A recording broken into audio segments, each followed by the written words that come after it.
Welcome to Amarnath Dictation channel. Today I will dictate you from Progressive Magazine April 2024 exercise number 16. Ready? Start. Madam, there was also a reference to unemployment, which I agree is a very serious problem which requires serious attention. Our government has certainly given it the desired attention and taken up those programs which have helped in generating employment both in the rural areas and in the urban areas.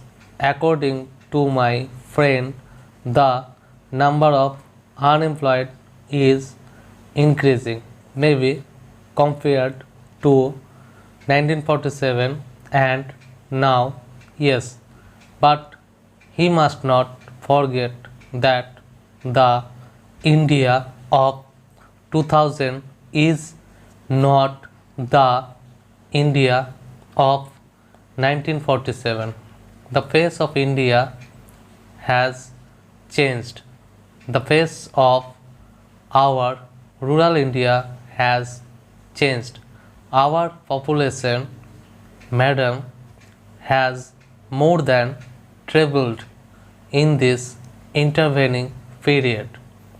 If we talk in terms of pure mathematics, then the entire population of India as on 15th August 1947 has been brought above the poverty line.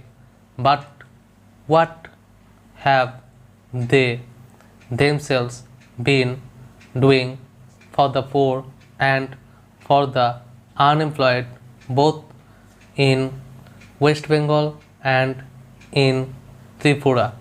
Have unemployment and poverty vanished from West Bengal? Has it vanished in Tripura? In the case of West Bengal, it is the one state in India where the economy has been most mismanaged, where employment is given not keeping in view the deserving nature of a case, not keeping in view the social and economic plight of an individual, but whether he holds the red card of the CPIM or not.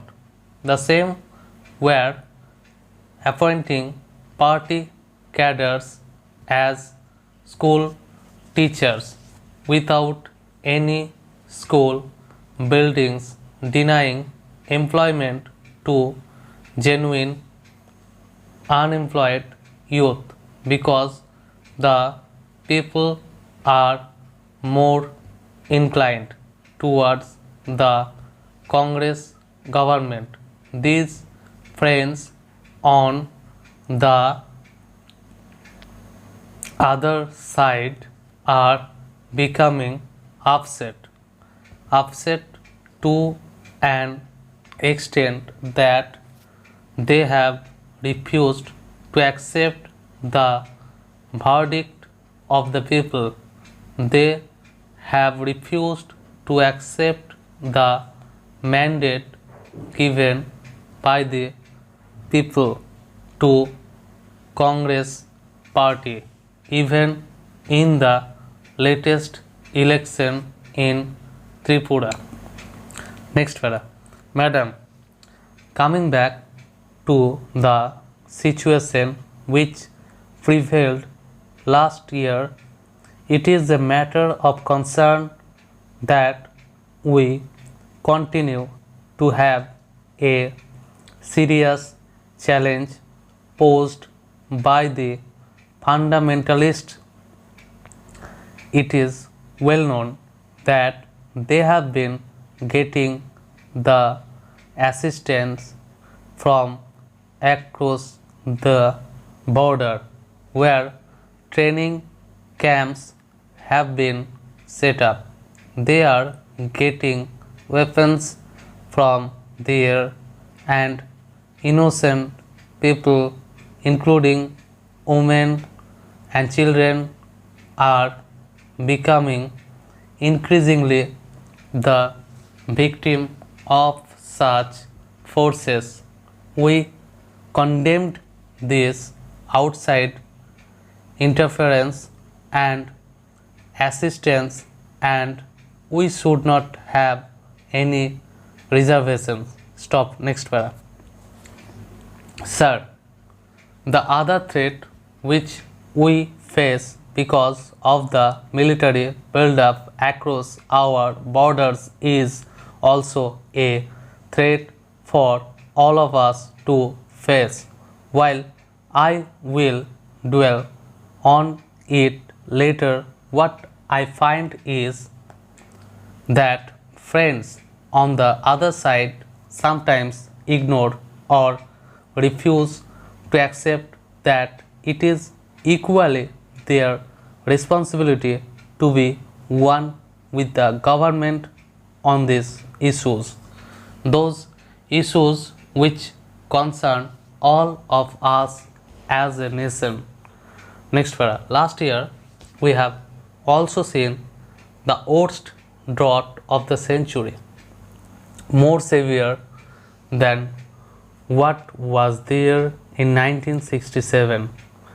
The drought affected 240 districts in the country. In some parts of Saurashtra and Rajasthan, it was for the third or fourth successive year that the drought was there. And in Bengal, Assam and parts of Bihar too had floods. It was a great challenge, and I commend the government for having geared itself up. The government had not for a moment shied away from its responsibilities. In spite of the enormity of the challenge, the situation was met effectively. We all know with what promptness the central teams were dispatched to all the affected states to assess the damage or the loss. Next para. Timely assistance was provided to the people, particularly to the farmers. The public distribution system was strengthened. Water was made available. Essential commodities were made available, and there was no panic.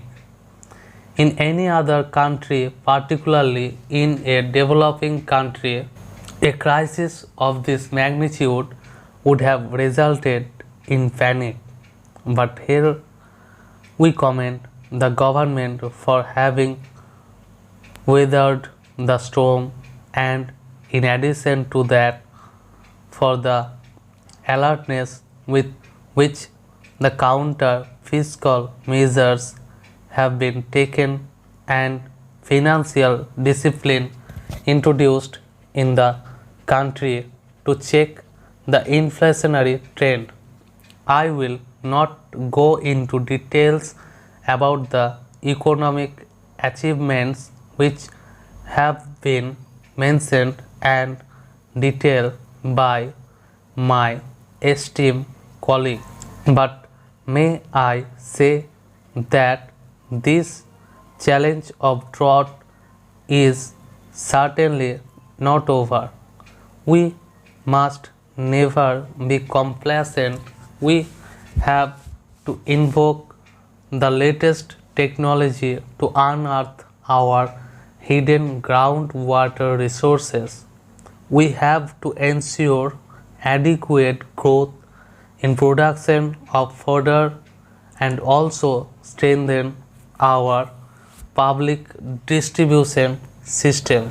Next para. I have no doubt that the government, which has demonstrated clearly its abilities and its determination, will be able to do it. I may briefly mention about some of the very significant achievements during 1988. In spite of all challenges, we expect an industrial growth of 8 to 9%. This is commendable, and I hope our friends on the other side, though they oppose this motion, will not disagree with something which is so visible and clear. Stop.